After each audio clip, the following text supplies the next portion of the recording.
Nah, jadi kata hikmah itu sendiri, kalau kita mau bagi secara besarannya saja, ada hikmah diartikan secara rendah.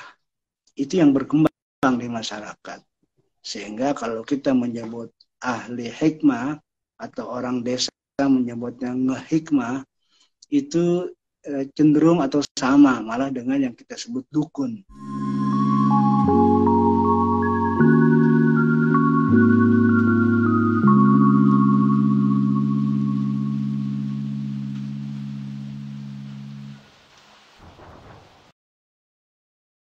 Bismillahirrahmanirrahim. Assalamualaikum warahmatullahi wabarakatuh. Salam sejahtera kita semua. Selamat sore teman-teman sekalian. Terima kasih. Senang sekali saya bisa bertemu lagi dengan teman-teman pada sore hari ini, dan ini adalah pertemuan yang ke-14 dalam hitungan kita, dan sore ini kita akan bicara tentang mengungkap makna hikmah. Ini kita akan bicara pelan-pelan nanti, mulai dari bagaimana hikmah itu sebetulnya dinarasikan di dalam, katakanlah di dalam Al-Quran. Ini kan kata-kata hikmah ini sering disematkan atau dikorelasikan dengan, atau disandingkan lebih tepatnya dengan kata-kata ketika kita berdakwah misalnya, itu kan bil hikmah. Itu penting. Terus ketika kita bergaul juga dengan hikmah, mengajar juga dengan hikmah. Nah, apa sih sebetulnya kata makna hikmah yang sesungguhnya? Kita akan menunggu elaborasi Kang Wahyuni Nafis pada sore hari ini, dan saya undang teman-teman nanti untuk menyampaikan pendapatnya atau komentarnya atau pertanyaannya di kolom komentar. Selebihnya saya berikan kepada Kang Wahyuni Nafis untuk bicara soal ini sekitar seperti biasa 15-20 menit, lalu kemudian setelah itu kita akan undang teman-teman untuk bicara. Silakan Kang Nafis. Baik, Mas Rozi, terima kasih. Assalamualaikum warahmatullahi wabarakatuh. Assalamualaikum Alhamdulillah, wassalatu wassalamu ala hadibil aliyil azim Sayyidina Muhammadin al-hadi ila surati mustaqim. Astagfirullahaladzim. Allahumma salli ala Sayyidina Muhammad wa alihi wa sahbihi wa sallim. Wa ba'd. Teman-teman yang saya cintai, ketemu untuk kedua kali dengan saya di Enlightenment Ramadan Darkhalis Majid Society. Seperti yang Mas Roji tadi sampaikan, kita akan mencoba mengungkap makna hikmah. Karena kalau kita mendengar kata hikmah ini, yang terjadi di masyarakat bawah secara luas, itu memang agak berbeda dengan pengertian hikmah secara secara terpelajar, secara tinggi. Jadi ada suara apa ya misalnya? Klak-klak terus. Sebentar. Di saya sih nggak ada ini ya. Bentar, coba saya pakai backup. Ya, coba kita mulai. Mungkin jaringan ini kayaknya. Oke. Nah, jadi kata hikmah itu sendiri, kalau kita mau bagi secara besarannya saja, ada hikmah diartikan secara rendah. Itu yang berkembang di masyarakat. Sehingga kalau kita menyebut ahli hikmah atau orang desa menyebutnya ngehikmah, itu cenderung atau sama malah dengan yang kita sebut dukun, gitu ya.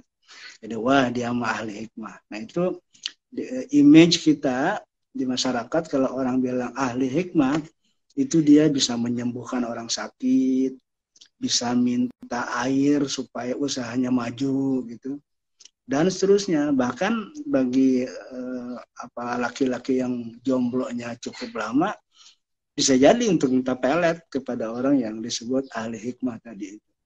Sehingga Imam Al-Ghazali misalnya dalam Ihya Ulumuddin menyebut, jadi yang disebut Al-Hakim atau Ahlul Hikmah itu cenderung diartikan seperti halnya itu ahli nujum, penyair, terus orang yang dulu ya mungkin waktu saya masih kecil, kalau ke pasar itu ada orang di pinggir jalan sedang memutar-mutar dadu atau apa gitu yang digunakan untuk undian. Undiannya undian tentang nasib segala macam. Nah, itu sebetulnya yang disebut hikmah rendah ke bawah. Nah, kalau hikmahnya tinggi itu ke atas. Nah, hikmah tinggi ini juga bisa kita arahkan kepada dua kiblat atau dua level ya. Pertama, hikmah secara intelektual. Kalau kita lihat ayatnya dalam surat An-Nisa itu, wa anzalallahu 'alaikal kitaba wal hikmah. Allah telah menurunkan kepada engkau ya Muhammad Alkitab dan Al-Hikmah. Ada dua kan itu, Alkitab dan Al-Hikmah. Lanjutnya, wa'allamaka ma lam takun ta'lam. Dan akan mengajarkan kepada kamu sesuatu yang kamu belum ketahui. Jadi ada tiga dari sini, ada Alkitab, Al-Hikmah, sama sesuatu yang belum diajarkan kepada Nabi yang Allah akan berikan. Nah ini kita sedang bicara soal hikmah tinggi. Jadi yang pertama tingkat intelektualitas. Orang misalnya Cak Nur, dalam buku Cak Nur Sang Guru Bangsa itu saya tuangkan di situ. Yang dimaksud hikmah di situ seperti mengutip hadis Imam Bukhari mengatakan al-hikmatu al-isobatu ghairun nubuwah. Hikmah itu adalah kebenaran di luar kenabian. Jadi kalau Alkitab itu jelas, Al-Quran itu kenabian, nah hikmah itu di luar kenabian. Nah yang di luar kenabian itu secara intelektual itu juga memiliki dua cabang. Pertama, pengetahuan yang telah dirintis oleh para ulama terdahulu, dan kita hari ini memiliki tugas untuk menggali dan memahami serta melanjutkan gagasan atau ide-ide yang pernah mereka pikirkan dahulu itu. Nah, itu juga disebut hikmah. Nah, yang kedua itu dalam pengertian pengetahuan ya hikmah itu. Nah, yang kedua disebut wa'allamaka malam takun, Allah mengajarkan kepada Nabi sesuatu yang belum diketahui sebelumnya.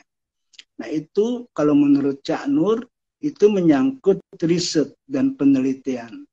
Jadi banyak hal yang objeknya adalah alam semesta dan sejarah itu bisa diteliti. Kan banyak orang hari ini membuat proposal, baik meneliti soal-soal fisika, hukum alam, maupun soal-soal sosial, yaitu sejarah tentang yang berkaitan dengan sosiologi misalnya. Nah, maka hasil penelitian itu banyak memberitahu kepada kita hal-hal yang belum kita ketahui sebelumnya, sehingga kita jadi mengetahui.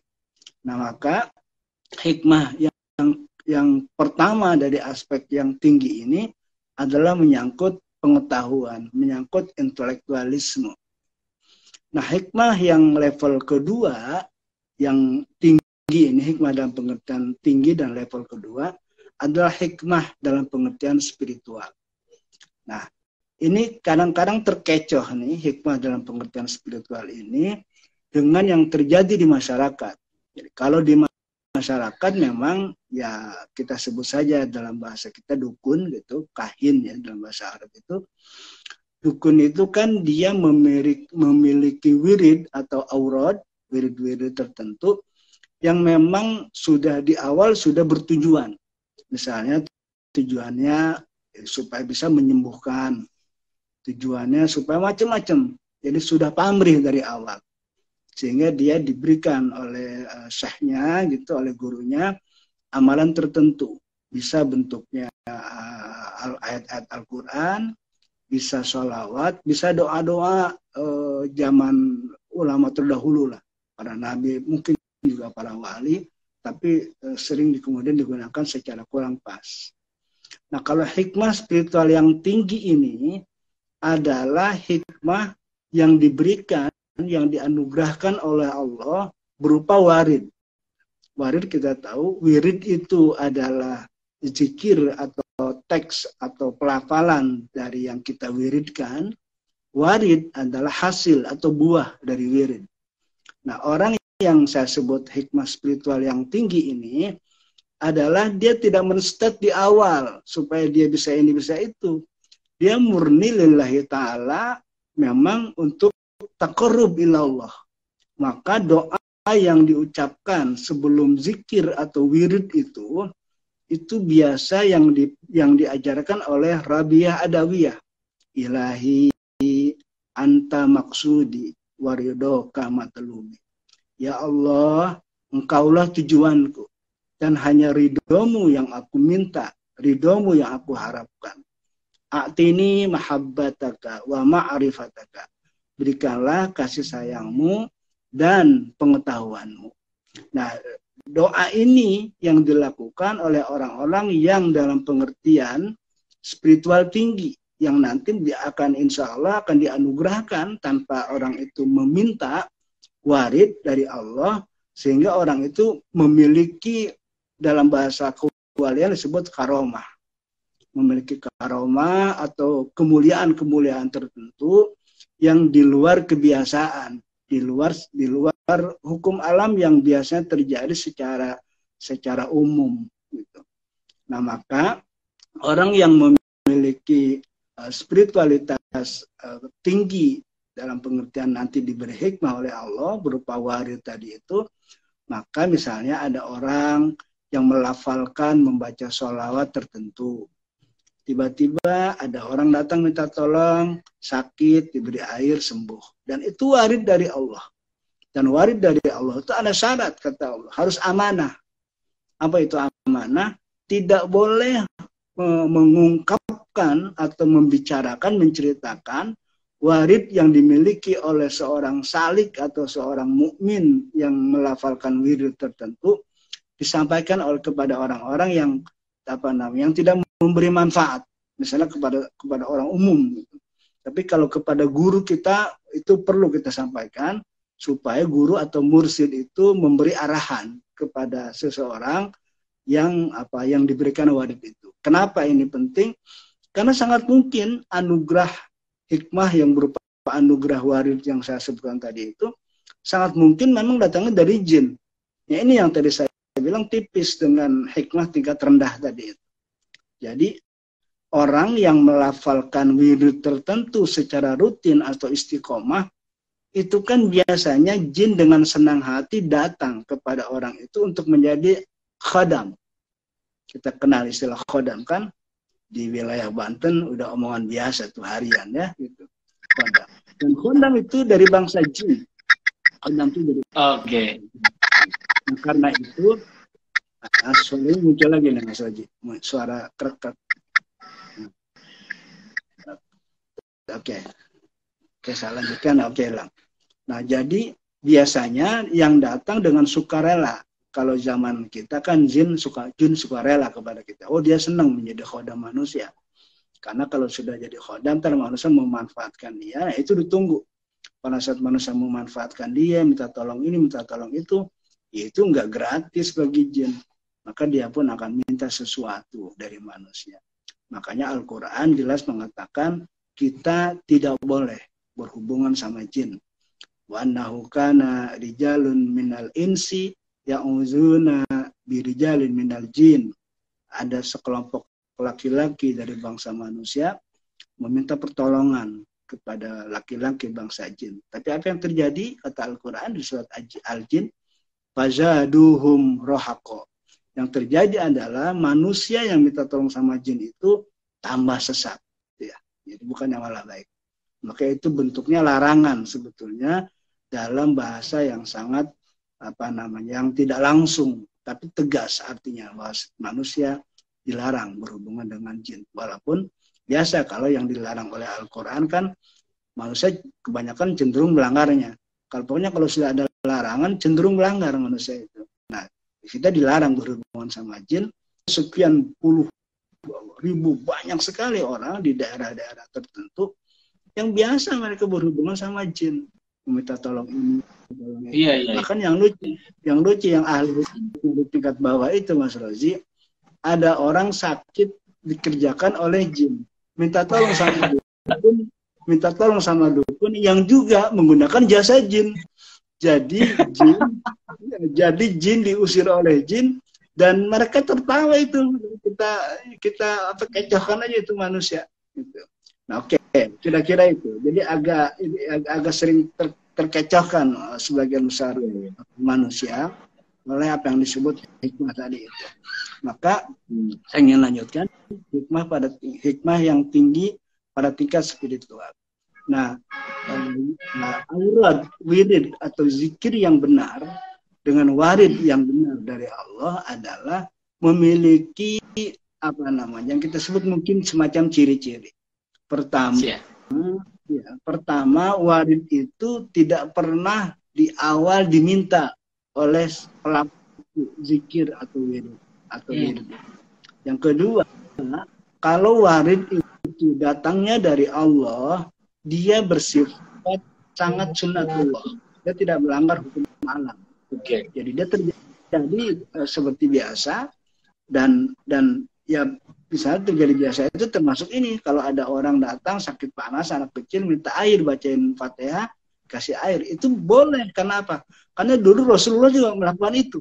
Jadi air itu kan alat yang mentransformasikan kebaikan begitu efektif. Jangankan kita baca doa, yang kita zikirkan, kita bicara hal-hal baik, positif saja, itu air kan memberikan menjadi bentuk yang tercantik pada air itu. Sehingga kalau kita minum dari doa-doa di air yang sudah didoakan tadi itu, dia akan membawa efek positif pada kehidupan orang yang meminumnya. Demikian juga kalau air itu diberi kata-kata buruk atau doa-doa salah yang dari jin misalnya. Nah, jadi boleh dulu Nabi, orang-orang kawan-kawan kita yang dari Wahabi itu semuanya mengharamkan. Padahal Nabi dulu pernah melakukan itu. Bahkan banyak sekali riwayat Al-Fatihah itu syifaun. Al-Fatihah itu obat baik secara psikis maupun secara fisik. Dulu kan ada zaman sahabat, ada orang dipatok ular kan gitu. Lalu ada kepala sukunya mengumumkan siapa yang bisa menyembuhkan, akan kami kasih hadiah lah, hadiah tinggi gitu. Lalu apa hadiahnya? Kata sahabat, bla bla bla. Sahabat nggak mau hadiah kecil, dia mau hadiahnya besar. Gitu. Ada kambing segala macam, ada berapa puluh ekor kambing gitu. Ya udah asal sembuh aja. Yang dibaca adalah Al-Fatihah 7 kali dan sembuh. Nah, ketika sembuh hadiah itu dibawa, sahabat bingung, ini kita yang disebut la yastari yang disebut menjual ayat-ayat enggak nih kalau doa kayak gini. Datang ke Rasulullah. Kata Rasulullah, tidak. Ini kan upah dari yang kamu kerjakan. Kamu kan kerja itu. Dan kamu sudah membutuhkan hati, mengamalkan bismillah dengan doa-doa. Lalu ada orang yang membutuhkan, lalu kamu baca. Untuk meyakinkan para sahabat bahwa itu sah menurut Nabi, bahkan Nabi minta 1 bagian dari hadiah yang diberikan oleh kepala suku yang anak buahnya itu disembuhkan dengan surat Al-Fatihah. Nah itu hikmah tinggi itu. Kenapa? Karena dia memang dia sendiri tidak yakin, awalnya tidak tahu, tapi dia bilang bahwa Al-Fatihah ini kan di dalam hadis bahwa dia juga obat. Sifaun lil mu'minin, itu kan obat bagi orang-orang yang beriman, baik secara psikis, kerohanian maupun secara fisik tadi itu. Nah, oke, teman-teman yang saya hormati, nanti kita bisa berkembang ya bicara soal hikmah ini. Tapi artinya tadi hikmah tingkat rendah yang ahlinya sebagian besar kita menyebutnya dukun, dan itu sudah pasti mereka berhubungan dengan jin, karena itu hal itu dilarang oleh Allah Subhanahu wa taala. Tetapi hikmah yang pada tingkat tinggi, kalau secara intelektual tadi jelas, orang yang memiliki pengetahuan, orang yang memiliki kecerdasan, sehingga bisa memberikan solusi-solusi berdasarkan pengetahuan-pengetahuan yang dia miliki. Karena al-hikmah tadi itu pengetahuan yang dulu pernah digali oleh para ulama, lalu kita mendalami, memahami, dan melanjutkannya, atau yang berupa riset, hasil pengamatan. Sehingga banyak hal baru muncul gara-gara kita melakukan, atau orang lain melakukan penelitian sehingga hasilnya kemudian memberikan banyak pengetahuan kepada kita. Nah, yang kedua tadi hikmah tingkat tinggi adalah tadi orang yang mengamalkan dengan niat taqarrub ilallah dengan membaca, biasanya para sufi membaca sholawat dari mulai sholawat Ismul Azam, sholawat apa namanya Ismul Azam, sholawat Nurzati dan sebagainya, itu biasanya melahirkan warid tertentu. Nah itu hati-hati warid tertentu itu kadang-kadang tadi karena dengan sholawat tertentu yang kita bacakan yang datang adalah apa namanya tadi khodam. Nah, maka banyak orang pada saat zikir itu dia didatangi oleh jin-jin yang aneh-aneh itu. Nah maka pada saat itu kita harus ingat doa yang diajarkan oleh Syekh Abdul Qadir Jailani, yaitu doanya cukup terkenal. Allahumma arinal haqqa haqqan warzuqna tiba'ah wa arinal batila batilan warzuqna ijtinabah. Itu doa yang diajarkan oleh Syekh Abdul Qadir Jailani karena bagi orang yang apa saja sebetulnya, terutama orang yang sedang bertakarrub kepada Allah, terkadang sesuatu yang batil datang tapi kelihatannya dia al-haq. Kadang-kadang juga al-haq tapi terlihat batil. Dan kalau kita baca riwayat para wali termasuk Syekh Abdul Qadir Jailani, banyak sekali itu muridnya terkecoh, muncul seolah-olah itu al-haq padahal itu iblis, dan Syekh Abdul Qadir bisa melihatnya bahwa itu iblis. Tapi kadang-kadang al-haq tapi terlihat batil. Maka doa itu kata Syekh Abdul Qadir itu layak sekali kalau bisa setiap habis sholat kita baca. Itu yang pertama. Yang kedua, kita memohon juga kepada Allah kalau kita ini tidak mau didampingi oleh jin. Karena itu jelas ayat Al-Quran. Maka ada orang tertentu ketika dia zikir, banyak sekali itu yang didatangi oleh bangsa jin berupa apa saja, berupa suara, berupa bentuk, berupa keramaian. Dia diam, sepi lagi, dia zikir mulai lagi. Maka ada orang yang kemudian berdoa kepada Allah.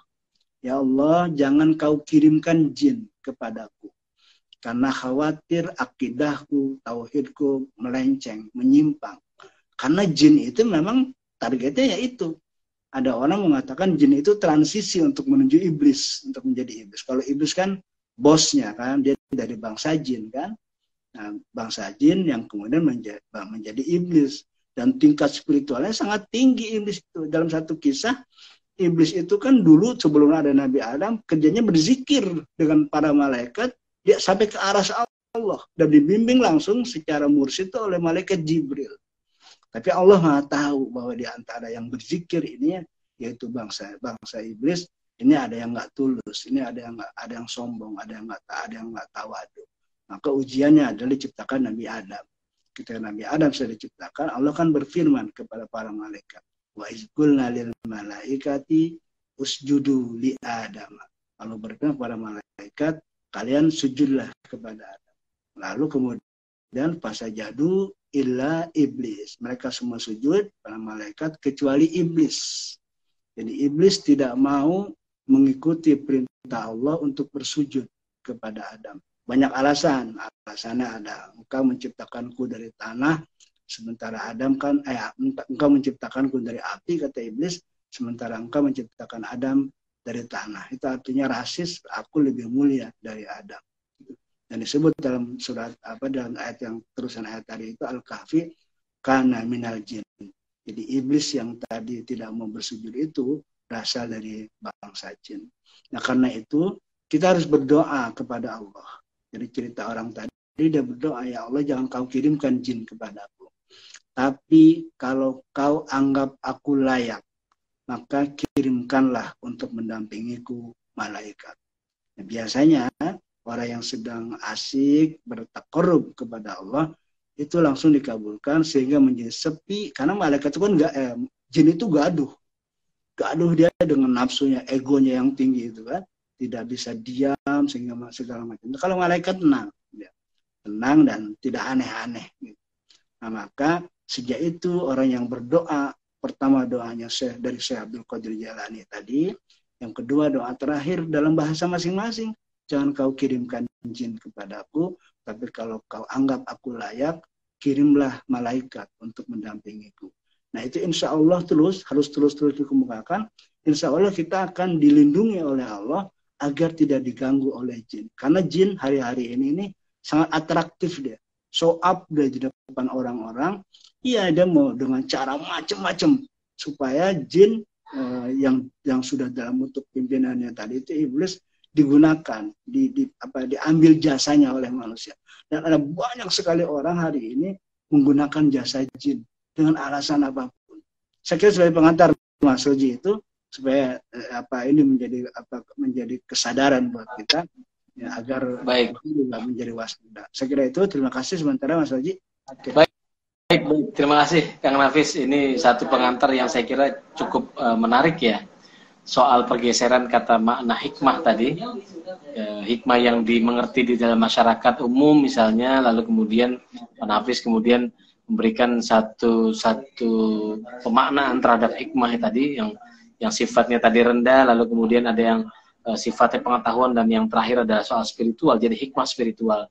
Dan tentu saja yang terbaik adalah yang spiritual, karena tujuannya adalah taqarrub ilallah atau amanah begitu. Nah, teman-teman sekalian, ini di dalam Pak Nafis, di dalam keseharian kita di media sosial ini kan kita sering karena di mana-mana digital, lalu kemudian bahkan dalam proses pengetahuan pun itu berlangsung secara virtual, pengajian virtual, bahkan ada ijazah yang sifatnya virtual. Jadi katakanlah gini, ada orang memberikan di Twitter gitu atau di Instagram memberikan kalimat doa, ini selawat Nabi Adam misalnya, atau selawat yang sering digunakan oleh Rasulullah ketika dalam keadaan sulit misalnya ya, baca ini, lalu kemudian di bawah qabil tu. Nah, kalau modelnya seperti ini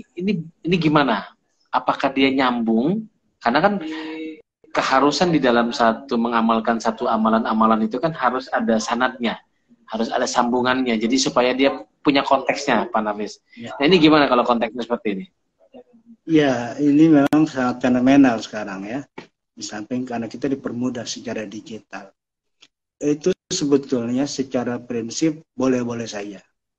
Asal seseorang yang memberikan ijazah itu diketahui dengan pasti oleh kita. Misalnya Mas Roji minta ijazah ke siapa, Mas Roji sudah kenal orang itu, atau malah lebih bagus sudah pernah ketemu, memastikan bahwa orang itu seorang alim, seorang mursyid yang punya track record juga, atau track record itu kadang-kadang penting, kadang-kadang juga enggak, karena ada beberapa para wali dulunya dia perampok, misalnya Fudail bin Iyad itu perampok.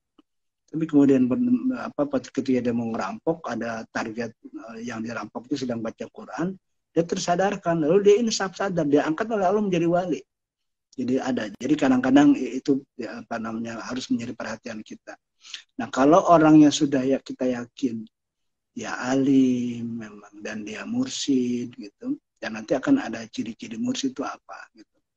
Nah itu bisa saja kita dari jarak jauh seperti itu, dengan syarat.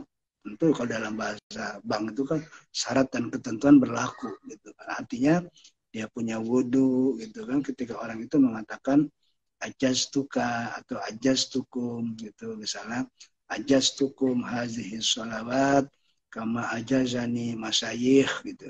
Lalu kita mengatakan qabiltu hazihil sholawat. Nah itu bisa saja begitu. Tapi kita yakin orang yang memberikan itu siapa, bahkan nanti kita harus tahu dia dari siapa. Jadi ketika saya mau mengijazahkan sholawat tertentu misalnya kepada orang, dia juga harus tahu bahwa saya mendapatkan ijazah sholawat itu dari siapa. Itu karena sangat mungkin doa yang sama berasal dari iblis, sangat mungkin. Gitu. Karena doa-doa itu kan sekarang itu orang yang ada orang yang saya ketahui yang katanya dia sedang dikuasai oleh menyebutnya dia Bunda Nyi Roro Kidul. Itu ketika orang ngambil air untuk membacakan doa, yang mengaku Bunda Nyi Roro Kidul juga minta air juga. Lalu ketika orang itu membaca, ustadz yang membaca auzubillahi minasyaitonirrajim, dia baca auzubillahi minasyaitonirrajim juga. Jadi artinya bisa. jin itu bisa melakukan seperti apa yang dilakukan oleh manusia. Karena itu yang paling penting nanti apa dalam hal itu adalah hatinya. Jadi kalau baca Quran, baca doa seperti halnya jin baca, itu kan seperti baca Quran. Baca Quran, ada Quran tulisan Bismillahirrahmanirrahim, hatinya nggak terlibat.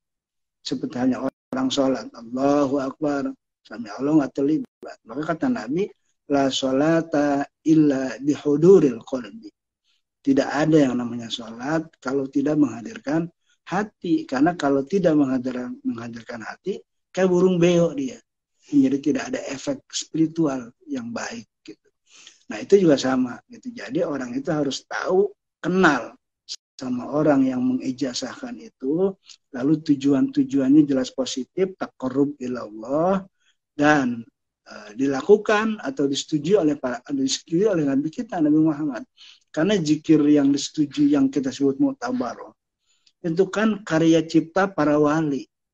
Salawat itu kan menciptakan para wali. Karena itu baik sekali kalau kita udah mengetahui bahwa salawat itu yang menciptakan misalnya wali siapa, kita hadarot sebelum baca salawat itu supaya kita juga mendapatkan doa perlindungan. Karena para wali, para nabi, para anbiya itu kan hidup. Mereka secara spiritual hidup dan masih bisa mendoakan kita kepada Allah. Misalnya contoh, itu sholawat yang ramai itu di YouTube channel itu, sholawat Nur Zati. Saya kok agak kurang suka ya kalau dari awal sholawat Nur Zati ini pertama untuk mendatangkan rezeki, kedua untuk ini, ketiga untuk itu. Itu kan menurut saya, rendah gitu. Jadi ngikmah rendah. Padahal terlalu material ya. Iya. Kang Nafis ya, terlalu material. Iya, padahal sholawat itu kan yang diucapkan oleh Allah dan para malaikat. Innallaha wa malaikatahu yusholluna 'alan nabi. Nah, saya sedikit buka. Sholawat Nur Zati itu kan sholawat yang diciptakan oleh Syekh Abil Hasan As-Sajili, pendiri tarekat Sajiliyah. Itu yang dalam satu waktu beliau bermimpi ketemu dengan Rasulullah dan berdialog dengan Rasulullah, Abul Hasan As-Sajili itu. Dan dia berbincang tentang apa itu sholawat dalam mimpi itu. Karena katanya engkau ya Rasul pernah bersabda bahwa kalau ada orang membaca sholawat kepada engkau, walaupun dalam keadaan tidak wudhu, tidak menghadap kiblat, atau sambil santai gitu, orang lain ngobrol-ngomong dia baca sholawat, itu pahalanya akan diberikan 10 kali lipat. Itu Abu Hasan As-Sajili konfirmasi itu ke Rasul. Kata Rasul benar. Dan bahkan ketika orang bersolawat, ruhku oleh Allah disatukan lagi dengan jasadku, sehingga aku menjadi seorang yang hidup. Itu pasti orang-orang sekuler nggak percaya, jasadnya emang udah habis sama rayap gitu kan. Nah tapi secara spiritual itu sangat mungkin. Makanya ada sholawat ruh kan. Sholawat ruh kan termasuk jasadnya. Allahumma sholli wasallim ala ruhi nabiyyina Muhammadin fil arwah. Wassalli wasallim ala jasadi nabiyyina Muhammadin fil jasad. Jadi bukan hanya ruh, tapi juga jasad. Itu yang disebut sholawat ruh. Jadi kembali ke pertanyaan tadi, secara prinsip. Tapi abdolnya ketemu. Kalau kita mau mendapatkan ijazah. Karena ijazah itu, kalau mau lebih abdol lagi, sekaligus ditalkin. Jadi ada talqin kalimat thayyibah la ilaha illallah, juga ada talqin wirid yang mau kita wiridkan. Jadi itu sekaligus ijazah dan talqin. Itu tingkat kesambungannya lebih baik, lebih tinggi. Saya kira itu Mas Roji. Iya, baik. Terima kasih Pak Nafis menjelaskan betul soal fenomena belakangan. Saya kira banyak orang yang ini sering banget di Twitter di mana-mana tuh ada ijazah yang disampaikan ya qabil tuh gitu ya. Ya memang yang memberikan itu ya silakan digunakan. Tapi memang ada afdolnya bertemu dengan guru atau pemberi ijazah. Jadi saya kira itu akan beda ininya ya. Rasanya akan beda. Mungkin pengaruhnya kepada jiwa juga akan beda karena ada pertemunya, ada aspek pertemuan. Baiklah, ini Pak Nafis ada pertanyaan dari salah satu teman kita ini namanya Nasihuddin Mihrab. izin pertama Kiai Nafis terkait hikmah. Ketika guru-guru hikmah memberikan amalan dan itu harus ada ijazahnya. Ijazah ini maknanya apa? Makna ijazah dari sebuah amalan. Ya. Ijazah itu apa namanya? Maknanya dia turunkan apa yang dia sudah amalkan kepada orang yang mau mengamalkan dan dia meridhoi dan merestuinya. Karena dia juga dulu pada saat mau mengamalkan itu mendapatkan ijazah dari gurunya. Jadi ijazah itu bisa saja dengan kata-kata verbal. Ajaztuka hadhil wirid misalnya apa bla bla bla. Lalu orang itu menerima qabiltu. Ada juga yang secara tidak usah ngomong. Misalnya apa saya minta apa ijazah salawat ini, sayanya diam sebentar terus dia mengatakan ya silahkan, sudah saya ijazahkan. Mungkin tidak lagi ngomong. Gitu. Nah itu dari syekh yang memang jelas tingkatnya mursyid. Biasanya untuk urusan tertentu secara spiritual dia mursyid. Gitu. Artinya ijazah itu berupa sama dengan kayak ijazah kita sekolah. Bahwa kita pernah sekolah di satu tempat, pernah punya guru di satu tempat, dan kita belajar ABCD dalam rapot kita. Maka dia diputuskan sebagai bukti bahwa dia berhak untuk menggunakan gelar dan untuk menggunakan ilmu-ilmu yang dia peroleh pada saat dia mengkaji ilmu-ilmu itu dengan ijazah itu dia memiliki hak. Dan itu gimana kemudian tingkat kepentingannya? Ijazah itu kemudian juga menjadi apa yang kita sebut terkenal biasa disebut sanad. Dari saya misalnya saya punya guru Abuya Munfasir, Barubuk Ciomas. Ada Abuya Munfasir, Abuya Dimyati, Cidahu, Pandeglang. Dan terus sampai kepada Rasulullah. Biasanya sampai kepada Syekh Abdul Qadir, dan sebagian besar sanad-sanad itu biasanya sebelum ke Rasulullah ke Sayyidina Ali dulu. Karena Sayyidina Ali lah katanya dalam satu kisah orang yang pertama ditalkin oleh Rasulullah, artinya sekaligus diijazahkan tentang la ilaha illallah. Itu sendiri oleh Rasul. Baru setelah Ali secara umum para sahabat ditalkin oleh Rasulullah kalimat thayyibah la ilaha illallah tadi. Jadi itu maknanya. Bukan, kalau dukun bukan begini nih. Ini tadi saya sebut bukan itu penekanan lagi. Anda seseorang lah ya minta wirid kepada yang kita sebut kiai, ustadz atau apalah ahli hikmah. Lalu dia bilang ini ada maharnya. Ya kita kan sering dengar itu ada maharnya. Maharnya ada emas sekian gram, ada duit sekian puluh juta misalnya. Nah itu udah ada ayam itu. Ada macam-macamnya gitu. Nah masalahnya pengalaman kayaknya.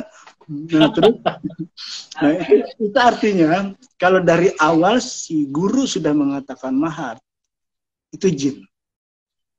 Udah aneh-aneh. Kalau ke kiai yang yang lillahi ta'ala, yang tidak berhubungan sama jin, yang dalam bahasa tadi didampingi oleh para malaikat misalnya, kan manusia sekarang bisa didampingi oleh para malaikat.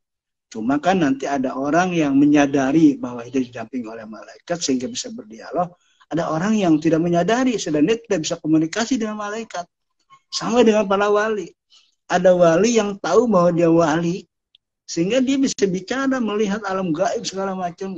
Tapi ada wali yang dia juga tidak tahu bahwa dia wali.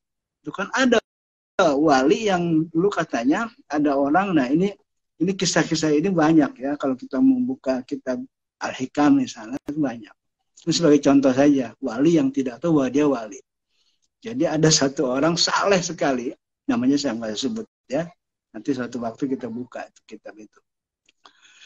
Dia tuh kesel di rumah karena istrinya tuh galak.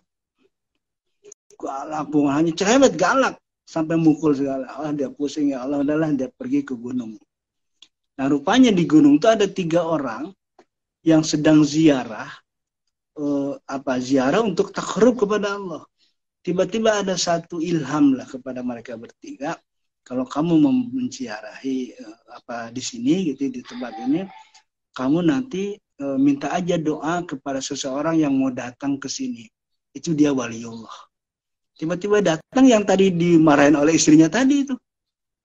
Tiga orang itu langsung hormat gitu, saling cium tangan segala macam dan minta doa. Kalau kata orang yang baru datang, apa-apa nih kalian? Kami minta doa gitu. Loh, kenapa minta doa ke saya? Anda wali dari mana katanya? Orang saya kesini itu karena menghindar dipukulin istri saya itu galak kan macam-macam.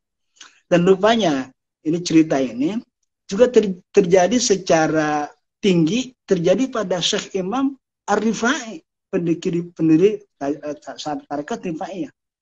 Jadi Syekh Imam Ahmad Ar-Rifai itu istrinya galak. Malah ada satu kisah, satu cerita, justru diangkatnya Syekh Imam Ahmad Ar-Rifai menjadi waliul kutub itu karena sabar menghadapi istrinya yang galak. Nah, tapi nggak lalu kemudian punya hak istri jadi galak ya, gara-gara dengerin cerita ini. Karena ada hadis Nabi mengatakan kalau ada suami yang istrinya galak, Allah akan memberikan kedudukan suami itu seperti Nabiullah Ayub alaihissalam. Atau sebaliknya, kalau ada suami yang galak, maka Allah akan memberikan posisi atau kedudukan kepada istri tadi seperti Aisyah istrinya Fir'aun. Dan Aisyah kan diyakini sebagai waliullah, Asiyah ya. Asiyah diyakini sebagai waliullah, istrinya Fir'aun. Saya kira itu Mas Yogi. Iya, baik Pak Nafis, terima kasih. Ini menjelaskan, saya kira tadi Kang Nasihuddin, saya kira mudah-mudahan bisa ini. Ini ada pertanyaan di layar dari Justin Erlangga. Izin bertanya Kang Nafis, apabila kita telah terlanjur terkecoh saat zikir mengiyakan jin yang datang untuk kita itu, apa yang sebaiknya dilakukan Kang? Apakah berdoa agar dia terusir atau bagaimana? Iya, menarik ya, karena banyak orang mengalami hal itu. Nah, kalau sudah terlanjur dan kita tahu dengan ciri-cirinya bahwa itu jin, karena macam itu misalnya, nah segera pertama kita langsung berdoa kepada Allah. Berdoa agar diganti, kalau itu jin, diganti yang mendampingi kita itu malaikat. Sehingga kita tidak terbawa aneh-aneh. Yang kedua, setelah kita berdoa, kita harus punya kekuatan hati untuk menolak. Karena kadang-kadang itu, kalau dia masih di pinggir, awal-awal sih cuek, nggak butuh, kalau macam. Tiba-tiba ada satu peristiwa, misalnya perempuan disakiti oleh seorang laki-laki. Nah, tiba-tiba jin ada di sebelah kan? Jinnya bilang, mau apakan tuh laki-laki? Kamu mau bikin seperti apa itu laki-laki? Atau sebaliknya, yang laki-laki juga gitu, ada perempuan yang menyakitinya. Nah, maka hati-hati, itu ditunggu suasana itu oleh jin. Ditunggu pada saat itulah kita, wah udah bikin dia apa gitu kan, bikin orang itu sakit lah, atau bikin orang itu menghamba-hamba segala macam. Karena jin itu kan memang pekerjaannya itu, dia makhluk halus, dan dia bisa masuk ke dalam cara berpikir itu, sehingga orang itu kemudian memiliki sifat yang disesuaikan atau yang diharapkan dengan egonya jin atau iblis tadi itu. Tetapi kan yang iblis, kata Allah dalam Al-Quran, dia memang kan ketika dikutuk dia diberikan kebebasan untuk menggoda manusia. Dan kata iblis kan, la ughwiyannahum ajma'in, manusia itu akan tergelincir dengan ajakanku.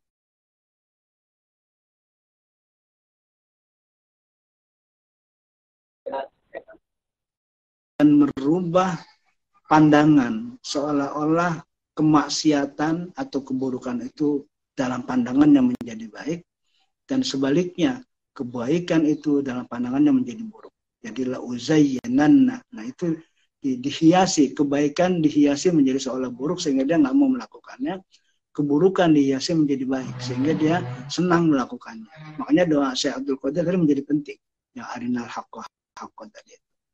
Nah, maka kata iblis, walaupun canggih aku angkat tangan, tidak bisa aku menggelincirkan, menggoda hamba-hambamu yang mukhlas. Kata-katanya bukan mukhlis, tapi mukhlas. Nah, mukhlas itu bedanya apa itu mukhlas dan mukhlis? Iya. Kalau mukhlis itu masih kita itu yang aktif. Kalau mukhlis itu pasif kita, sudah Allah yang aktif. Karena kita sudah memiliki satu habit, satu kebiasaan, pikiran yang tidak mikir lagi untuk ikhlas itu. Nah kalau sekarang kan Mas Roji, saya masih mikir kan, kita mau ngasih orang kepaksa, kita sering sekali kepaksa ikhlasnya. Itu masih mukhlis itu, nggak apa-apa, masih mukhlis. Tapi kalau orang yang sudah dia pasrah, dan dia sudah nggak mikir lagi untuk ikhlas, dia akan disebut oleh Allah mukhlas. Nabiullah Yusuf alaihissalam ketika digoda oleh Zulaikha berdua dalam satu kamar yang tertutup, tidak ada orang, kan Nabi Yusuf kemudian melihat seolah-olah, bukan seolah-olah, dia meyakini bahwa Allah Maha Hadir. Laula arro'a burhana rabbih, kata Nabi Yusuf. Sehingga Nabi Yusuf berpaling. Nah, maka disebut oleh Allah Nabi Yusuf itu min abdinal mukhlasin, orang-orang yang mukhlas. Nah, orang-orang yang mukhlas itu, kata iblis, yang tidak bisa aku ganggu, tidak bisa aku goda, tidak bisa aku jerumuskan. Dan Allah mengatakan, ya karena orang-orang yang ikhlas itu adalah berada di jalanku, kata Allah. Nah, jadi kita berjuang dari mulai bagaimana kita menjadi orang yang mukhlis, masih berjuang kita secara lahir batin, agar melakukan ini karena Allah yang kita yakini ketauhidannya. Ikhlas itu pengertiannya dalam ya. Itu surat Kulhu itu kan disebut surat Al-Ikhlas. Padahal nggak ada kata-kata Al-Ikhlas di situ. Ya, tapi surat Kulhu itu yang disebut Al-Ikhlas itu kan surat tentang tauhid, tentang akidah. Jadi artinya apa?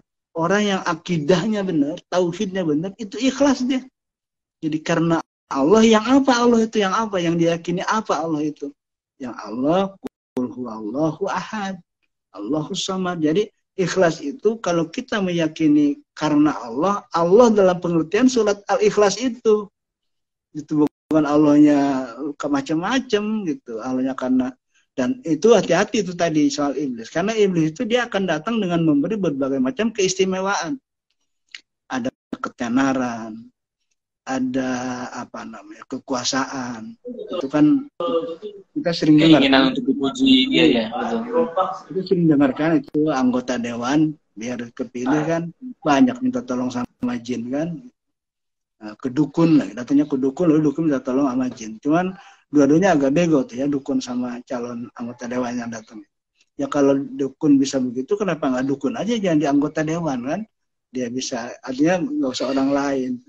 Kayak gitu kadang-kadang suka kalau ketemu orang yang waras akan tersadarkan. Nah itu intinya apa? Kita berdoa supaya Allah menarik dan tidak mengirim jin kepada kita, dan sebaliknya kita minta kepada Allah dan kita layakkan diri kita agar Allah mengirimkan malaikat. Malaikat itu semacam hadiah, bonus dari Allah. Jadi kalau kita itu setiap sholawat ya, setiap zikir itu ada khodamnya. Nah khodam itu yang kita minta jangan dari jin, dari malaikat. Tapi kalau kita nggak minta kadang-kadang karena nafsu kita, walaupun zikir kan kita sambil ego kita kan sambil bergentayangan tuh pada saat kita zikir. Nanti aku bisa ini bisa itu, yang datang jin itu.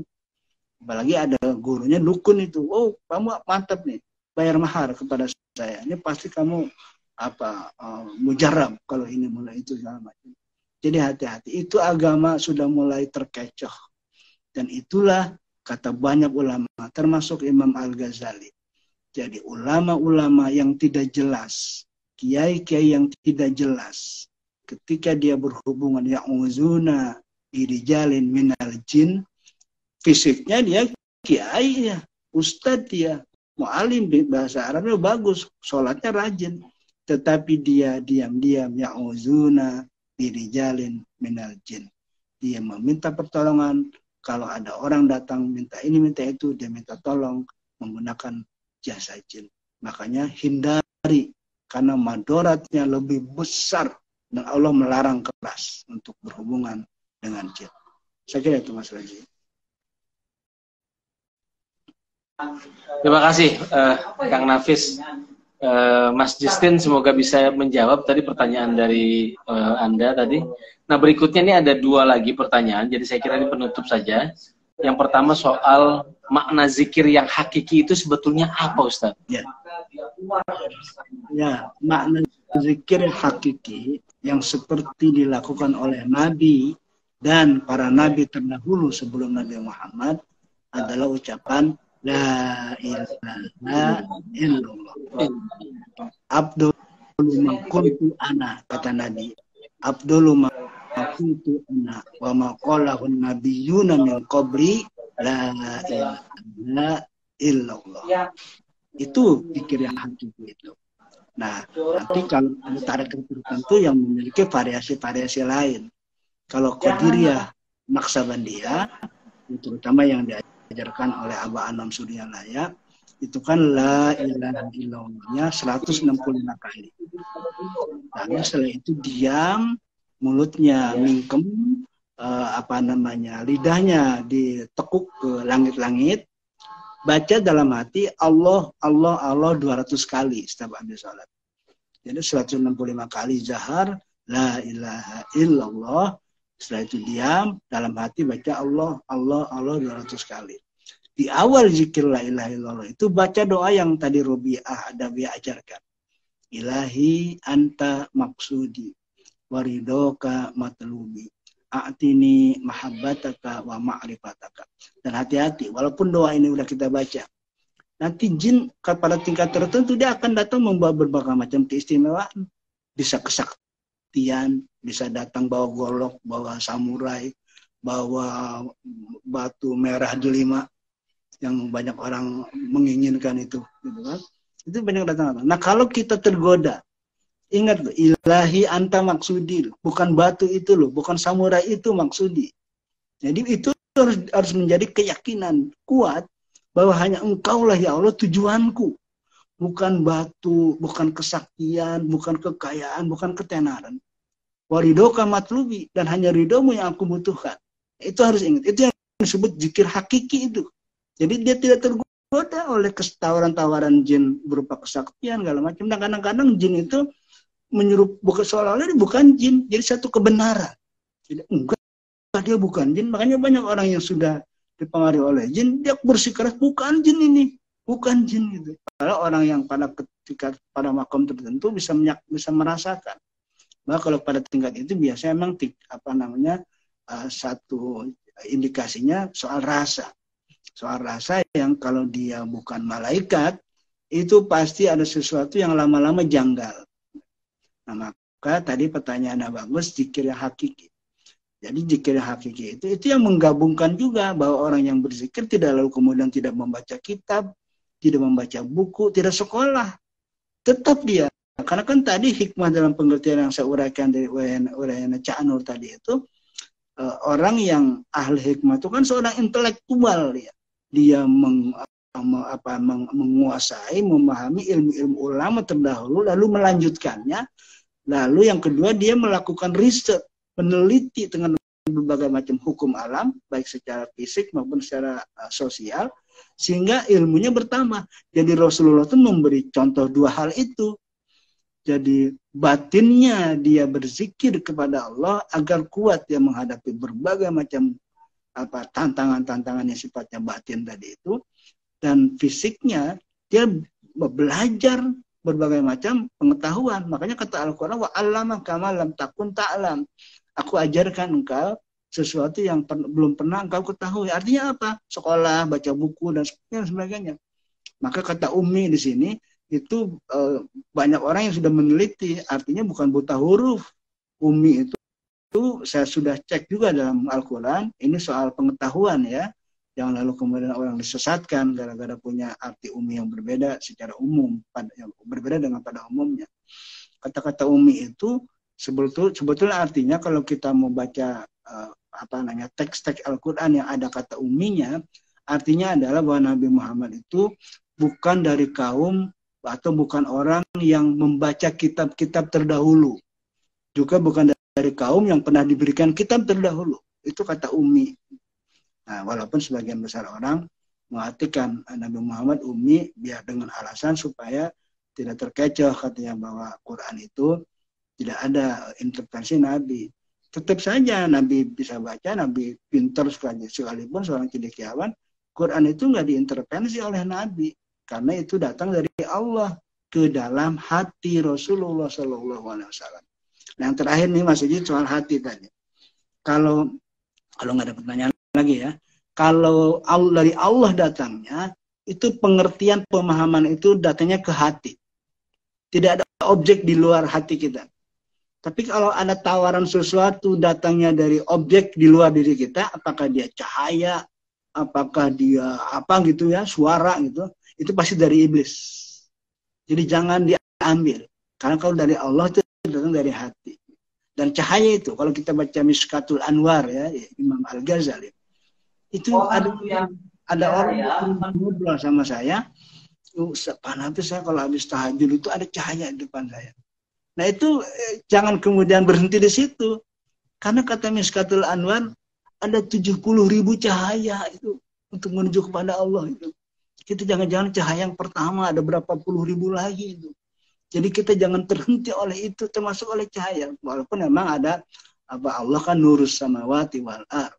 Dan ada zikir tertentu yang membacakan sebelum la ilaha illallah itu kan ada ya nurun nur, ya mudabbirul umur. Ada tuh kan. Tetapi itu jangan terkecoh juga. Karena Syekh Abdul Qadir Jailani juga pernah itu digoda oleh iblis, anak buahnya, lalu disanggah oleh Syekh Abdul Qadir berupa cahaya di depannya itu. Dan oleh Abdul Qadir Jailani, nyah kau iblis. Iblis itu keluar, hebat sekali engkau. Banyak para wali lain terkecoh dengan caraku ini, tapi engkau tidak, hebat kau. Emang kau seorang wali yang hebat, kata iblis. Tapi kata iblis, iblis nggak berhenti sampai di situ. Wali yang hebat seperti kau, kok muridnya sedikit? Kok muridnya tidak ada pejabat? Tidak ada, jangankan presiden, menteri, gubernur aja nggak ada yang jadi murid kamu. Iblis telah sih, kata Syekh Abdul Qadir, kau membuat aku supaya riak, supaya sombong, supaya tidak ikhlas pada Allah. Nah kalau kita benar juga ya, harusnya kan saya udah setinggi ini, follower saya kan harusnya jutaan, kira-kira begitu. Tapi kenapa sedikit? Nah itu cara berpikir iblis. Di zaman era digital ini, banyak sekali sekarang media yang digunakan oleh iblis untuk menghancurkan ibadah-ibadah kita supaya sia-sia.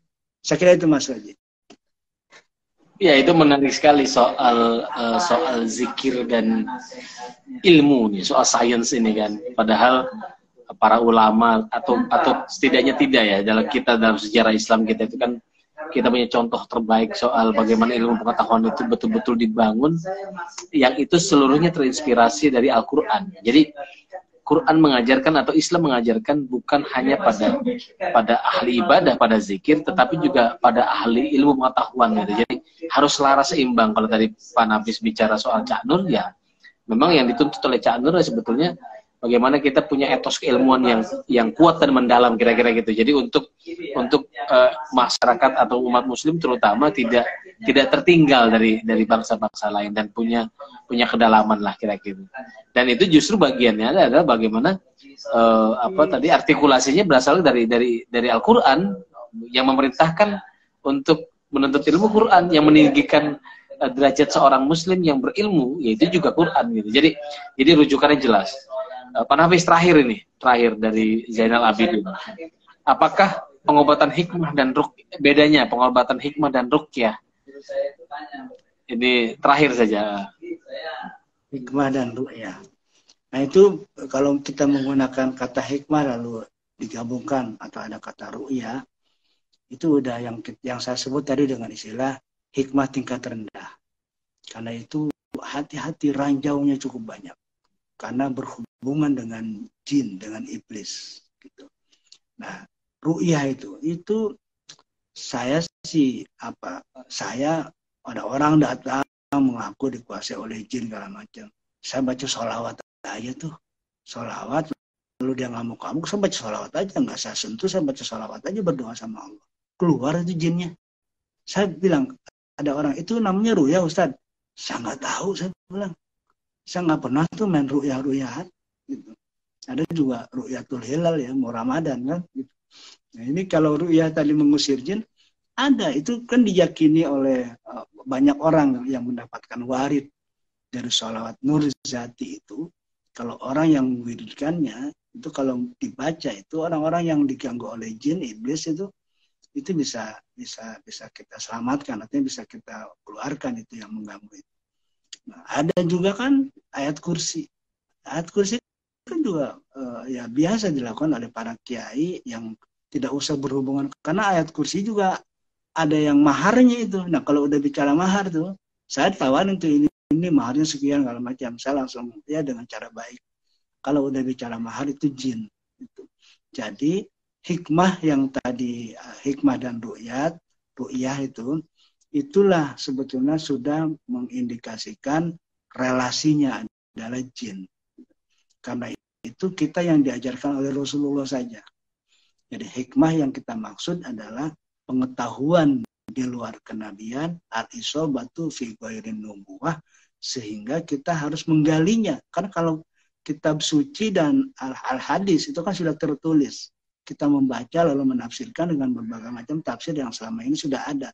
Nah, ketika kita mengembangkannya sehingga keluar ilmu-ilmu baru, itu kan bisa fi ghairin nubuwah pengetahuan itu. Yang sifatnya pengetahuan beneran gitu. Jadi orang yang ngehikmah dalam pengertian tidak begini, itu sebetulnya boleh kita sebut menyimpang dia.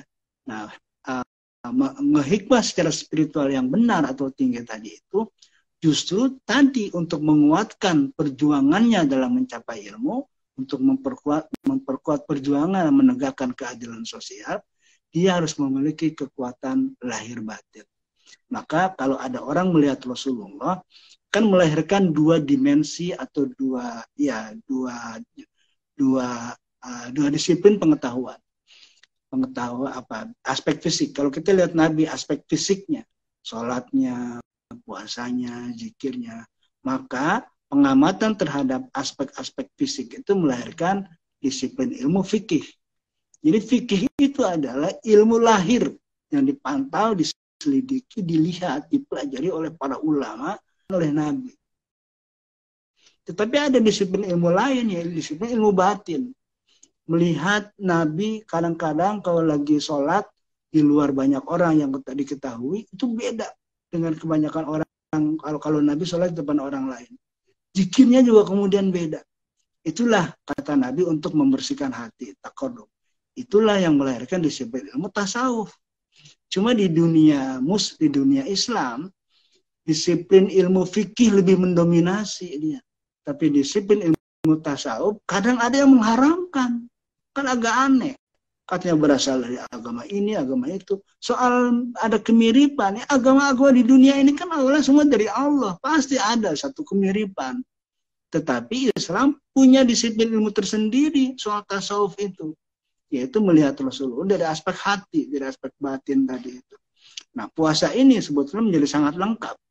Kan secara singkat saya sering mengatakan kan, puasa itu sebetulnya dilambangkan oleh perjuangan Musa dalam perjuangan spiritualnya. Jadi perjuangan pertama Nabi Musa berantem secara fisik dan secara ego dengan Fir'aun. Perang kan Nabi Musa dengan Fir'aun. Nah, itu emang perjuangan pertama kita itu. Nah, kalau kita kan lebih ringan. Pada hari pertama puasa kita tadinya ngopi gitu, jadi nggak ngopi. Aduh, kebayang sampai saya pernah di hari pertama kok ini kecium wangi kopi gitu ya. Itu kan perjuangan kita lebih ringan. Kalau Musa kan dengan Fir'aun, itu ancam ini, ancam itu segala macam. Nah, yang kedua, kalau kita sanggup menyelesaikan perjuangan kita secara fisik, fikih tadi itu. Yang fisik itu fikih. Yang kedua, pertemuan Nabi Musa dengan Khidir. Nah, itu sudah hati, sudah batin, sudah ma'rifat. Maka Nabi Musa kan diajarkan. Nabi Musa aspeknya disiplin fikih, Khidir, Nabiullah Khidir, dasarnya adalah ilmu hati, ilmu batin. Maka Nabi Musa banyak yang terkecoh oleh Nabi Khidir. Tapi itu artinya dari pertempuran dengan Fir'aun menuju pertemuan dengan Nabiullah Khidir alaihissalam. Nah, yang terakhir yang biasa para ulama membagi menjadi 3/10 hari itu, dari pertemuan dengan Khidir, Nabi Musa mengalami pertemuan dengan Allah. Nah, itulah hakikat. wa kallamallahu Musa taklima.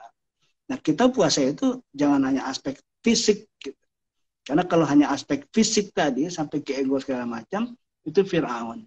Nah, kalau sudah pada aspek ma'rifat, hati, batin, kita akan ketemu dengan Nabiullah Khidir. Kalau orang Banten menyebutnya bukan Khidir, Mas Uji, tapi Khodir. Nabiullah Khodir. Di dalam biografi Nabi Khidir memang ada dua istilah. Oh, ada Khidir, Khodir ya. ada Khodir. Karena asal Khodir atau Khidir itu dari Khodro. Khodro itu artinya hijau.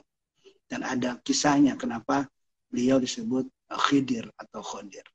Saya kira itu Mas Haji. Terima kasih banyak Kang Nafis, ini banyak sekali oleh-olehnya, kata-kata hikmah. Bicara tentang hikmah, kita mendapat kata hikmah dari pertemuan kita pada sore hari ini. Tadi berseliweran, saya kira topik yang dibahas dari mulai tadi pentingnya menjaga hati, lalu kemudian momentum puasa ini jadi semacam kita memilah betul mana yang sifatnya betul-betul ajaran dari Allah dan mana yang bukan dari Allah atau dari jin tadi. Nah, itu hati-hati sekali teman-teman. Bahkan dalam saat kita berzikir pun itu kita sering disusupi, ya kan? Ada penumpang-penumpang gelapnya itu. Nah, jadi hati-hati sekali. Jadi kalau kita berzikir tapi setelah itu kita merasa lebih baik dari orang lain, kita merasa lebih tinggi atau lebih soleh, itu bahaya sekali itu. Itu ada jin masuk di dalam zikir-zikir kita. Nah, terima kasih banyak. Terutama kepada Kang Yeni Nafis, teman-teman sekalian yang sudah memberikan respon, komentar yang sangat baik sekali. Kita kembali lagi besok sore. Kita besok sore bicara soal Al-Quran, inspirasi bagi kesetaraan bersama Profesor Dr. Alimatul Qibtiyah dari UIN Jogja atau Komnas Perempuan. Terima kasih banyak. Billahi taufiq wal hidayah. Wassalamualaikum warahmatullahi wabarakatuh. Waalaikumsalam warahmatullahi wabarakatuh.